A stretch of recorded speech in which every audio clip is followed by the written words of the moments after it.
左フックとかのタイミングもいいし、あれは才能ある、本当にあるなと思うから、だからこそもったいないね。あと 600g だよ。落とせよって日本人だったら思うじゃん。だからそこはすごくもったいないなって思ってるよね。あと、再々計量の時の体重計。あれ、JBC さんが2つ用意してましたよね。してた。はい。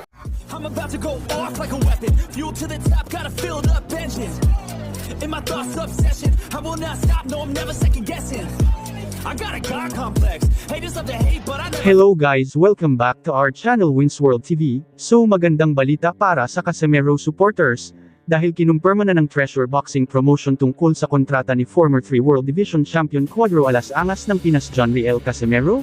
Ito ay ang pagkakaroon ng panibagong kontrata si John Riel Casemiro sa Treasure Boxing Promotion.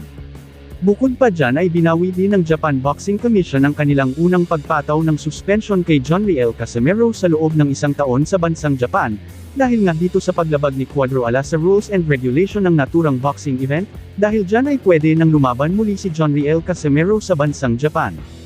Samantala dahil sa pagkansila ng suspension ni John Riel Casemiro ng 1 taon sa bansang Japan at binigyan din siya ng panibagong kontrata ng Treasure Boxing Promotion, ay nabuhay nga muli ang labanan na Naoya Inoue vs John Riel Casemiro. Ayon sa Japanese promoter ng current undefeated and 4 World Division Champion Naoya Inoue, ay muli nilang ibinabalik si John Riel Casemiro sa lineup para sa susunod na laban ni Naoya Inoue, bago ito tuluyang umalis sa Bantamweight Division. Dahil plano na ni Naoya Inoue na umakyat ng timbang papuntang Featherweight Division. Ganun pa man ang labanan John Riel Casemiro vs Naoya Inoue ay nalalapit ng maganap, at dito na magkaalaman kung sino talaga ang mas malakas sa Bantamweight Division, si Naoya Inoue aka the Japanese Monster o si Cuadro Alas Angas ng Pinas John Riel Casemiro. Dumako naman tayo sa iba pang mga balita.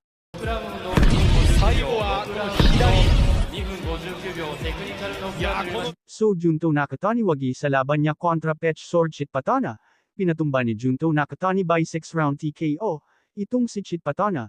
Dahil dito ay umakyat na ang undefeated record ni Nakatani sa 29 wins, 22 knockouts at wala pa itong bahid ng pagkatalo, habang si Chitpatana naman ay bumagsak ito sa 76 wins, 53 knockouts at meron na itong 2 talo.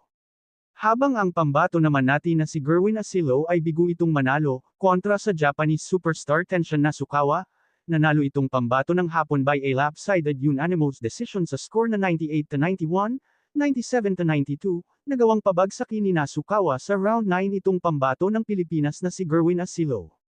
Dagdag pa sa ating mga balita. So Takuma Inoue, kapatid ni current undisputed and 4 World Division Champion Naoya Inoue, ay nagmukha lang itong challenger at hindi champion, dahil sa katatapos lang na laban niya kontra sa undefeated challenger na si Seiya Tsutsumi, dahil halos hindi ito makasagot sa mga suntok ng challenger na si Seiya Tsutsumi. Halos panay lang ito depensa at sa buong 12 rounds ay talagang nagpapaulan ng mga suntok itong challenger na si Seiya Tsutsumi, kaya halos panay lang ito depensa, kasi kapag makikipagsabayan siya sa challenger ay tiyak tatapusin siya ng challenger sa maikling oras lang. Ngunit sa ginagawa niyang puro depensa ay hindi na ito nakatagal, dahil pinabagsak na siya rito ng challenger, kaya nakuha ng challenger na si Seiya Tsutsumi ang naturang panalo, sa score na 114 hanggang 113, 115 hanggang 112 at 117 hanggang 110, at siya na ngayon ang bagong kampyon ng WBA Bantamweight World Champion, at umakyat na rin ang kanyang record na 12 wins 8 knockouts at wala pa itong talo. Sa laban na ito ay talagang saksi si Naoya Inoue kung paano bugbugin ng kanyang kapatid sa kanyang harapan na halos pinangigilan niya ito. Thank you for watching. Salamat sa inyong panunood. This is Wins World TV saying peace, love and good vibes lang tayo lagi, okay? Alright. 飛んでいくサンチェス、いやカシメロが集めていく、左が入った。ちょっとサンチェス力ないですね。ただタイミング合ってますよ、左フック。サンチェスの返した、左サンチェスの返した、左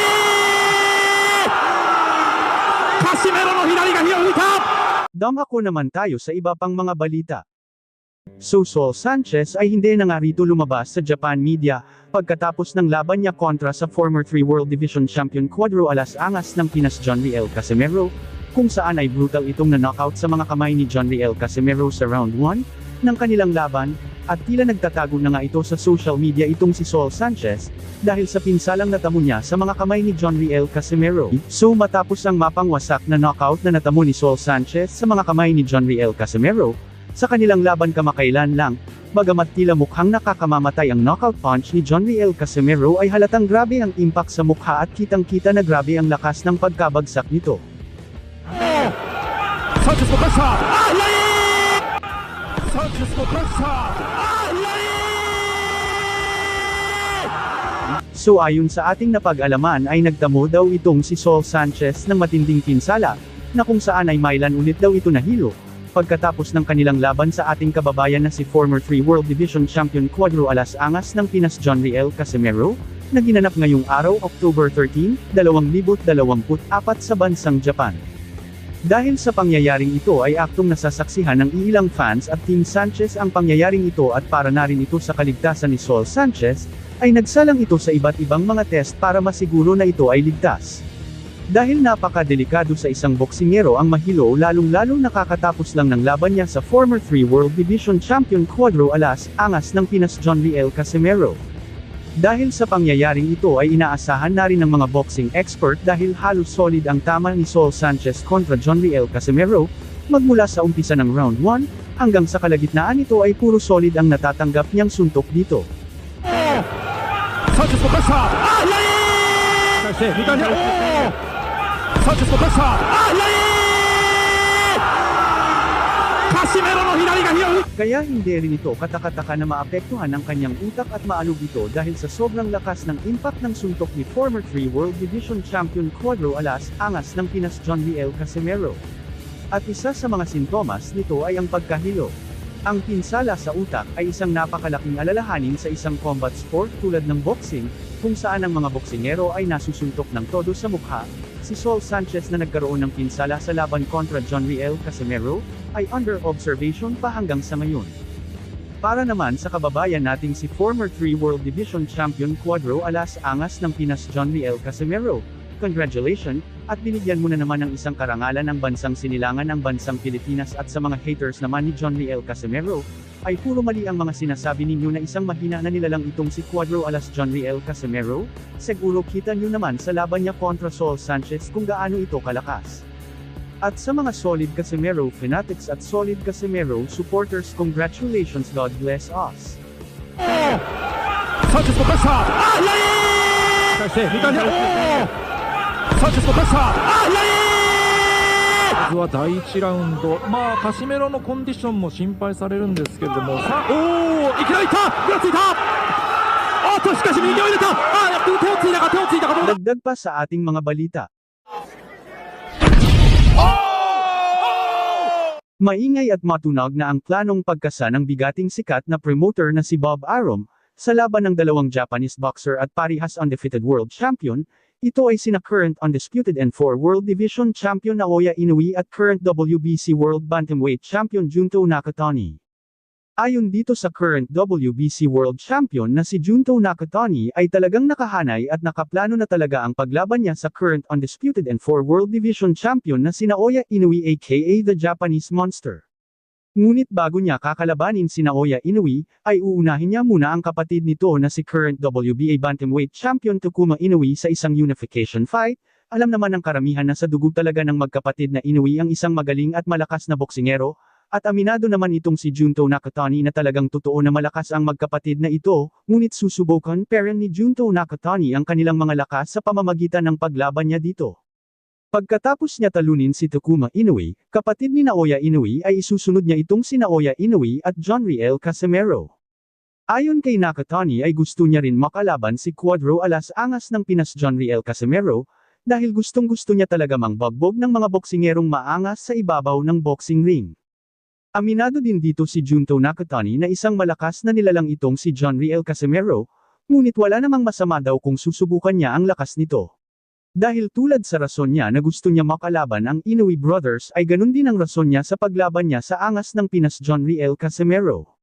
Sa kasalukuyan ay napakaabala itong si Junto Nakatani sa kanyang mga training, bilang paghahanda sa paparating niyang laban na magaganap sa bansang Japan ngayong October 14, 2024, ang laban ay isang world title defense.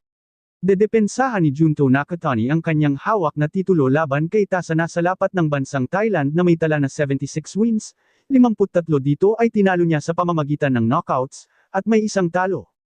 Marami din kasing naniniwala sa lakas nitong si Junto Nakatani at makakapagbigay ng unang pagkatalo dito sa tinaguriang The Japanese Monster Naoya Inoue. Kaya kabang-abang talaga ang laban Naoya Inoue kontra Junto Nakatani at Jonriel Casimero kontra Junto Nakatani. Ano sa tingin nyo guys, babagsak kaya si Junto Nakatani sa mga kamay ni Naoya Inoue or babagsak ito sa mga kamay ng tinaguriang Cuadro Alas Angas ng Pinas Jonriel Casimero?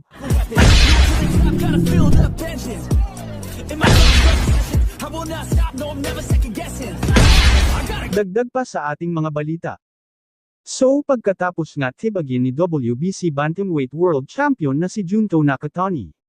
Sa round 1, itong si Vincent De Acero Astrolabio, ay tila naging daan ito para itong si Junto Nakatani ang nakahanay na naman na gusto makalaban ni former 3 World Division Champion, Cuadro Alas Angas ng Pinas Jonriel Casimero, dahil alam naman ng karamihan na ang laban ni Naoya Inoue versus Jonriel Casimero ay medyo malabo na mangyari, dahil talagang hindi pinapansin ni Naoya Inoue itong si Cuadro Alas Angas ng Pinas Jonriel Casimero kahit ano pa ang gawin niyang pagpapapansin dito.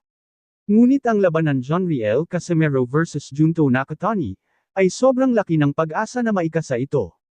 Dahil kung itong si Jonriel Casimero, ay magiging champion sa 122-pound Super Bantamweight Division, kung sakaling iwanan na ni Naoya Inoue ang kanyang titulo na hawak sa Super Bantamweight Division, ay pwede nang upuan ni Jonriel Casimero ang division sa oras na umakyat na ng timbang itong si Naoya Inoue. Sa bagong henerasyon kasi ngayon guys ay ang mga bagong titulo ang pinagbabasihan sa laban.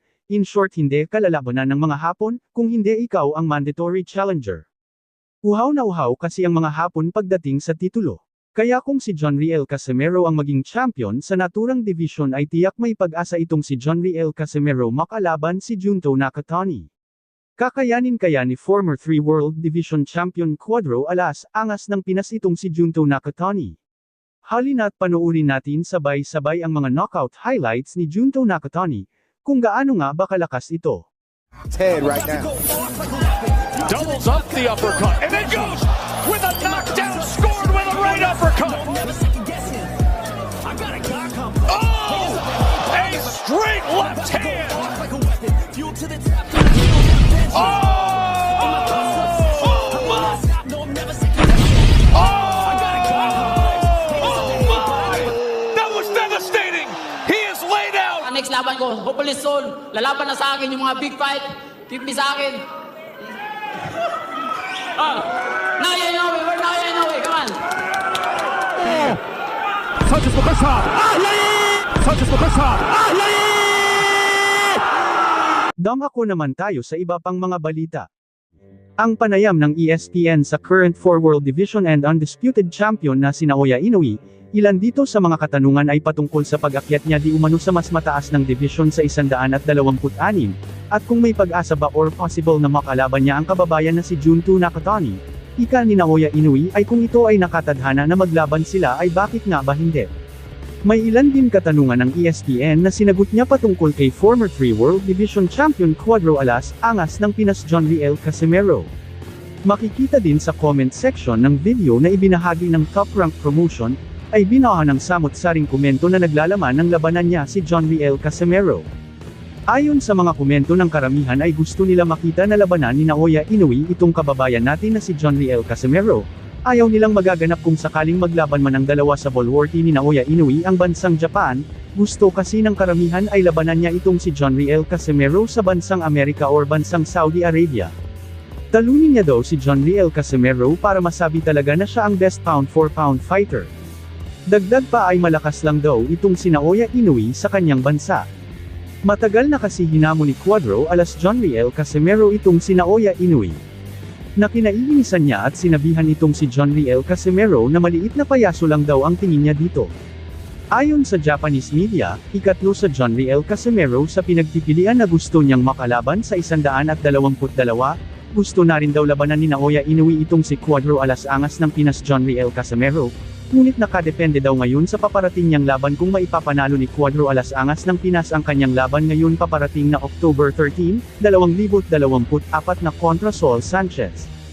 Marami naman mga fans ang nagsasabi na takot talaga itong tinaguriang halimaw ng Japan kay Cuadro alas angas ng Pinas John Riel Casimero. Simula kasi 2018 ay hindi pa ito natatalo si John Riel Casimero, hanggang sa ngayon taon kasalukuyan. Kabilang sa kanyang panalo sa naging previous na mga laban. Tinalo niya si Filipas Netemboa by a unanimous decision. Tinalo niya din si Raya Akaho by a second round knockouts. At Yakinori Uguni na naging resulta lang ng tabla. Ngunit marami ang nakapansin sa laban Yakinori Uguni kontra John Riel Casimero, naluto ang laban dahil isang maliit lang na sugat ang natamo ni Yakinori Uguni, ay bigla nagdesisyon na itigil na ang laban, kaya marami ang nakapansin na luto ang laban na iyon. Kaya ngayon ang paparating na laban ni John Riel Casimero kontra Saul Sanchez sa darating na October 13, taon kasalukuyan ay malalaman na natin kung pwede papatulan ni current undefeated and 4 World Division Champion, Naoya Inoue, itong si former 3 World Division Champion Cuadro alas angas ng Pinas John Riel Casimero.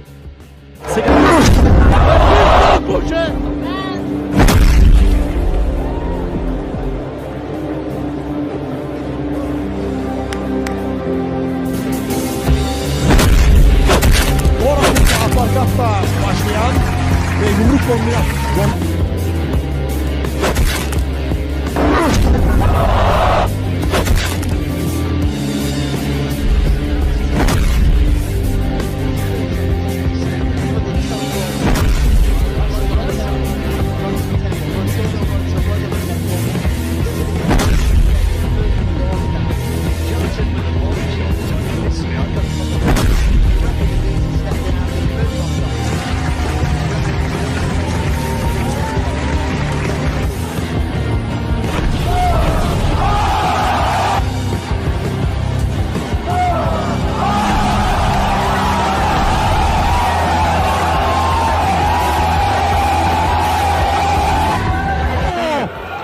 Sanchez のプレッシャー、左して2回目、サンチェスのプレッシャー、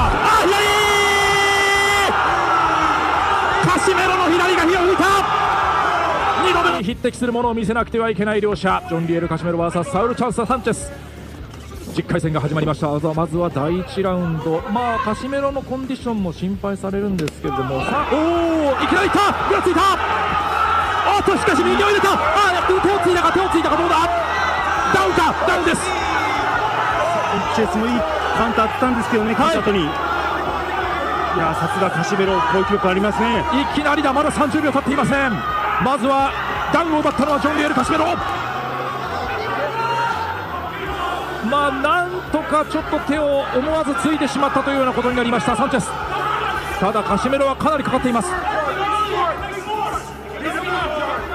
サンチェスの方はランキング、世界ランキング入りはしているんですけれども、こちらはバンタム級でのランキング入りということで、階級で言いますと岩瀬さん、重いんですよね。そうですね、この辺りはまたこちらのコンディションもどうかというのが気になります。いや、しかしカシメロの方はキレありますね。やはり序盤強いですね、カシメロ。いきなりダウンが奪われました。ただそこからサンチェスの方もいいパンチを返しました。ちょっとこれは目が離せません。なっちゃう。ジャブ、ここで左フック。これサンチェスこれ得意なんですよ。もうためを作らずに左フックうまく打ち込めるんですよね。今度はボディに打ち込んでいくカシメロ。少しフェイントを入れましたサンチェス。そこに対して2回目、サンチェスも返した。カシメロの左が火を吹いた。2度目のダウン。サンチェス立ち上がれるか、うなずいた。立ち上がりました。